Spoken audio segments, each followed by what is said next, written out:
حضرت ابراہیم نے جب دین کے لیے نکلے تو جدوجہد کی، گھر کے اندر بھی گھر کے باہر بھی۔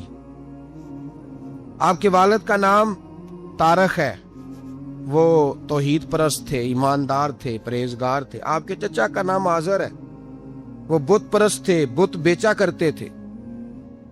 حضرت سیدنا ابراہیم علیہ السلام جب میدان عمل میں نکلے تو حضرت ابراہیم علیہ السلام نے اپنے گھر سے جہاد شروع کیا، لڑنا پڑا۔ گھر کے اصولوں سے چچا نے جو رواج بنائے ہوئے تھے اس رواج سے ٹکرائے۔ فرمایا میں اپنے گھر کے اندر یہ بت پرستی نہیں ہونے دیں گا۔ چچا کو ایک دفعہ نہیں، بار بار 100 دفعہ سمجھایا۔ آپ کا چچا بت بنا کے بیچا کرتا تھا۔ حضرت ابراہیم علیہ السلام تھوڑے بڑے ہوئے تو کہنے لگا کہ چلو میرے ساتھ، تم بھی بت بیچنے ہیں، ہمارا کاروبار ہے۔ حضرت ابراہیم ساتھ نکلے تو بت پکڑا ہے، گندے پانی کے اندر اس بت کو ڈبوتے ہیں، کہتے ہیں کسی نے خریدنا ہے تو خرید لو، نہ یہ نفع دے سکتا ہے نہ نقصان دے سکتا ہے، جو اپنا آپ نہیں بچا سکتا تمہیں کیا بچائے گا، خریدنا ہے تو خرید لو۔ چچا کہنے لگا تو کاروبار چمکا رہا ہے کہ تباہ کر رہا ہے۔ گھر میں بڑے معاملات خراب ہوئے، جھگڑے ہوئے، لیکن حضرت ابراہیم علیہ السلام ایک منٹ کے لیے بھی اپنے گھر کے اندر بھی کمپرومائز کرنے کو تیار۔ یہ تھوڑا مشکل میں نے پہلو چھیڑ دیا ہے، یہ تھوڑا مشکل پہلو چھیڑ دیا ہے۔ تھوڑا سمجھدار آدمی ہے پر بیوی سے پردہ نہیں کرا سکتا، سیانا ہے، پنچایت کا بندہ ہے، جو اس سے آپ کہیں گے وہ بات یہ سنائے گا، لیکن کہتا ہے نہیں جی میں نے کوشش کر لی ہے۔ کس قسم کی کوشش ہے صاحب، یہ کیسے ہو گیا؟ حضرت ابراہیم علیہ السلام نے گھر کے اندر سے فرمایا نہیں کرنے دوں گا، گھر کے اندر بھی ٹکرائے۔ فرمایا تم جو بھی ہو، پاش پاش کیا چچا کے اصولوں کو، اور باہر جب نکلے تو صرف علاقے کے چیئرمین سے نہیں ٹکرائے، ایم پی ایم این اے وزیر مشیر سے نہیں ٹکرائے، سپر پاور نمرود دنیا کا واحد حکمران تھا اس وقت، دوسرا کوئی حکمران ہی نہیں تھا، اکیلے حکمران سے جا کر ٹکرائے، کوئی ساتھ فوج نہیں تھی، کوئی ساتھ ان کے طاقت بظاہر دنیا داری کی کوئی نہیں تھی، پر حضرت ابراہیم جا کے ٹکرائے۔ اور میرے رسول پاک صلی اللہ علیہ وسلم نے سند بیان کی، فرمایا افضل الجہاد کلمۃ الحق عند سلطان الجابر۔ فرمایا سب سے افضل جہاد یہ ہے کہ تو ظالم بادشاہ کے سامنے کھڑے ہو کے حق بات بیان کر دے، یہ سب سے بڑا جہاد ہے، یہ سب سے افضل الجہاد کلمۃ الحق عند سلطان الجابر، سب سے بڑا جہاد۔ حضرت ابراہیم کھڑے ہو گئے، سپر پاور سے ٹکرائے۔ یہاں ہم لوگ حکمتوں کا شکار ہیں، دیکھیں گے، کریں گے، سوچیں گے، اور مولوی صاحب کو ویسے کہتے ہیں آپ پرہیز کریں سیاسی باتوں سے۔ بھئی اللہ کے ہر نبی نے جا کے وقت کے ظالم حکمران کو لتاڑا ہے، للکارا ہے، یہ تو مشن انبیاء ہے۔ حضرت سیدنا ابراہیم علیہ السلام نے جو اس کو جا کے کہا کہ تو جھوٹ بولتا ہے، تو جھوٹا ہے، تو خدائی کا دعویٰ کرتا ہے، تو بہت بڑا ظالم ہے، اور قرآن مجید نے اس ساری بات کو بیان فرمایا۔ حضرت ابراہیم علیہ السلام سے کہنے لگا میں رب ہوں، تو آپ نے فرمایا میرا رب تو وہ ہے جو زندہ کرتا اور مارتا ہے۔ تو پھر آپ حق بات بیان کریں گے تو اللہ مارے گا کہ بندہ مارے گا؟ کچھ بھی نہیں ہوتا، کیونکہ زندگی موت کس کے ہاتھ میں ہے؟ اللہ کے ہاتھ میں، زندگی موت اللہ، کچھ بھی نہیں ہوتا۔ انسان صحیح سمت کا تعین کرے اور صحیح چلے۔ حضرت علی شیر خدا سے کسی نے کہا تھا کہ آپ کے بڑی دشمنی ہے، کوئی محافظ رکھ لیں۔ آپ فرمانے لگے موت خود بہت بڑی محافظ ہے، وقت سے پہلے آتی ہی نہیں، بڑی محافظ ہے وقت سے پہلے۔ علامہ نورانی رحمت اللہ تعالی علیہ کراچی جیسے شہر میں رہا کرتے تھے، جہاں گام گام پہ خطرہ تھا۔ لوگوں نے کہا حضرت اتنے بڑے لیڈر ہو، آپ کی جماعت کی 62 سیٹیں ہوئی قومی اسمبلی میں، ایک ایسا وقت بھی آیا تو کوئی ایک آدمی بندوق والا۔ آپ فرمانے لگے مجھے ضرورت ہی نہیں، اس لیے کہ جس خدا رسول کے لیے میں نکلا ہوں وہ خود ہی حفاظت کرنے والے ہیں، ضرورت نہیں ان چیزوں۔ تو بھائی حضرت ابراہیم ٹکرائے، اور آپ کا انداز کیا ہے؟ جا کے کہا کہ تو نہیں، خدا وہ ہے جو زندہ کرتا۔ اور اس نے ایک بیوقوفوں جیسی دلیل دی۔ ایک آدمی کو کل پھانسی دینی تھی تو اس کو بلایا، کہنے لگا تجھے کب پھانسی ہے؟ اس نے کہا کل۔ کہنے لگا جا تجھے آزاد کیا، زندگی دی، اس کو چھٹی دے دی۔ ایک عام آدمی بیچارہ بیٹھا تھا، اس کو پکڑ کے نا کہنے لگا اس کی گردن اڑا دو۔ کہنے لگا دیکھ لو میں بھی زندہ کرتا اور مارتا ہوں۔ وہ جو کل مرنے والا تھا میں نے زندہ کر دیا ہے، اور جس کو پتہ ہی نہیں تھا کہ میں نے مرنا ہے اسے پکڑ کے میں نے مار دیا ہے۔ یہ بیوقوفوں جیسی دلیل ہے۔ حضرت سیدنا ابراہیم علیہ السلام چاہتے تو اسی وقت دلیل توڑ دیتے کہ تو کیا بیوقوفوں جیسی بات کر رہا ہے، اگر تو زندگی دیتا ہے تو مرے ہوئے میں جان ڈال کے دے جس کو تو نے مارا ہے۔ لیکن حضرت ابراہیم نے دیکھا کہ بیوقوف ہے، بیوقوفوں سے بحث نہیں ہوتی، دلیل بدل لی جاتی ہے، ان کی عقل کے مطابق بات کی جاتی ہے۔ حضرت ابراہیم فرمانے لگے میرا رب وہ ہے جو سورج مشرق سے نکالتا ہے اور مغرب میں غروب کرتا ہے، تو اگر رب ہے تو تو مغرب سے نکال کے مشرق میں غروب کر۔ فبہت الذی کفر، کافر لاجواب ہو گیا، اس کے پاس اس چیز کا کوئی جواب نہیں تھا۔ علامہ اسماعیل حقی نے خوبصورت فقرہ لکھا ہے، خوبصورت جان ڈال دی ایک جملہ کہہ کے۔ حضرت سیدنا علامہ اسماعیل حقی رحمت اللہ علیہ فرمانے لگے چونکہ نمرود بیوقوفوں جیسی باتیں کر رہا تھا، اگر وہ یہ کہہ دیتا نا کہ میں سورج کو نکالتا ہوں مشرق سے، میں غروب کرتا ہوں معاذ اللہ مغرب میں نکالتا ہوں، تو آپ اپنے رب سے کہیے کہ وہ مغرب سے نکال کے مشرق میں غروب کرے۔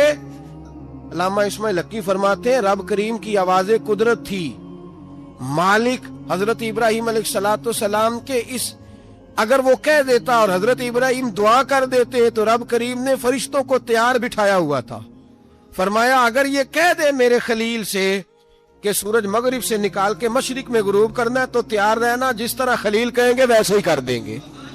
واتخذ اللہ ابراہیم خلیلا، ابراہیم ہمارا دوست جو ہوا، جیسے کہے گا ویسے کر دیں گے۔ حضرت سیدنا ابراہیم علیہ السلام کی باتوں کا جب جواب نہ دے سکا، دلیل نہیں بندہ دیتا، پھر لڑائی کرتا ہے، پھر جھوٹے موٹے اعتراض کرتا ہے۔ دلیل ختم ہوتی ہے تو لوگ ذاتیات پہ اترتے ہیں، کہتے ہیں یہ کھانستا صحیح نہیں، دیکھتا صحیح نہیں، دلیل ختم۔ اب ذاتیات پہ اترے، کہنے لگے مجھے پتا چلا ہے کہ یہ فلانی جگہ گیا تھا تو وہاں جا کے اس نے اس طرح کیا ہے۔ پھر لوگ ذاتیات پہ اترتے ہیں، جب دلیل کا جواب دلیل سے نہیں دے پاتے پھر ذاتیات پر اتر کر حملے کرتے ہیں۔ حضرت ابراہیم کے دلائل کا جواب نمرود نہ دے سکا تو کہنے لگا کہ اس کو آگ میں ڈال دو۔ قوم گئی ہوئی تھی ساری، آپ نے بات سنی ہوئی ہے، میں نے صرف اشارہ دینا ہے، میلے پہ تو حضرت سیدنا ابراہیم علیہ السلام نے سارے بت توڑ دیے، کلاڑا بڑے بت کی گردن پہ رکھا، واپس آئے کہنے لگے بت کس نے توڑے ہیں؟ تو فرمایا اس سے پوچھ لو جس کی گردن پہ کلاڑا ہے۔ کہنے لگے یہ تو بول ہی نہیں سکتا، تو فرمانے لگے بڑے بیوقوف ہو جو بولتا ہی نہیں، سنتا ہی نہیں، اپنا آپ نہیں بچا سکتا، اس کی پوجا کرتے ہو۔ کہنے لگے پکڑو، دلیلیں ختم ہو گئی، اس کو آگ میں ڈالو۔ بہت بڑی حویلی 45 فٹ مربع پہ مشتمل ایک حویلی بنائی گئی اور 45 فٹ اونچی۔ مختلف روایات، علامہ اسماعیل حقی کہتے ہیں کہ 3 مہینے تک نمرود نے کہا کہ اس کے اندر لکڑیاں ڈالو۔ لوگ پوچھنے لگے کتنی دنیا جلانی ہے؟ کہنے لگا بندہ تو ایک جلانا ہے پر بندہ بڑا تگڑا ہے، ایک بندہ۔ 3 مہینے لکڑیاں ڈالی گئیں، اور لوگوں کی جو تہمات ہوتی ہیں نا وہ بڑی عجیب ہوتی ہیں۔ تہمات میں نے بڑی تفصیل سے رمضان المبارک میں گفتگو کی تھی، بدشگونی تہمات لوگ لیتے ہیں، اس وقت بھی لوگ تہمات کا شکار ہو گئے، عقیدہ بگڑ جاتا ہے تو وہ عجیب و غریب باتیں کرنے لگتا ہے، تہمات کا شکار ہو گئے۔ بیبیاں نظر مانتی، میں بیمار ہوں اگر صحیح ہو گئی تو اتنے من لکڑی دوں گی حضرت ابراہیم کی آگ جلانے کے لیے۔ ایک عورت لے کے جا رہی ہے لکڑیاں، تو ایک نیک دل آدمی نے اس سے پوچھا کہاں جا رہی ہو؟ کہنے لگی میں نے منت مانی تھی تو حضرت ابراہیم علیہ السلام کو معاذ اللہ جلانے کے لیے لکڑیاں لے کے جا رہی ہوں۔ تو وہ رب کریم کے بندے کہنے لگے تو ڈھونڈتی رہے گی، تجھے وہ جگہ ملے گی نہیں۔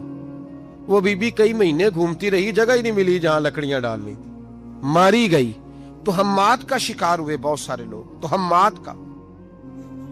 بھائی تہمات دین کے اندر منع ہے، تہمات دین میں کوئی نظر ماننا، کوئی کسی بزرگ کے مزار پہ جا کے سالے ثواب کے لیے کوئی چیز ماننا، یہ تو درست ہوا، لیکن غیر شرعی نظریں مان لینا کہ میں آ کے گرد چکر لگاؤں گا، میں جناب وہاں جا کے یہ والا تماشا کروں گا، میں دھاگا باندھوں گا، میں رسا کاٹوں گا، میں وہاں گندے ہو سے پانی پیوں گا، ان کی شریعت اجازت، یہ تہمات ہیں، بدشگونی ہے، دین میں ان کی کوئی گنجائش آپ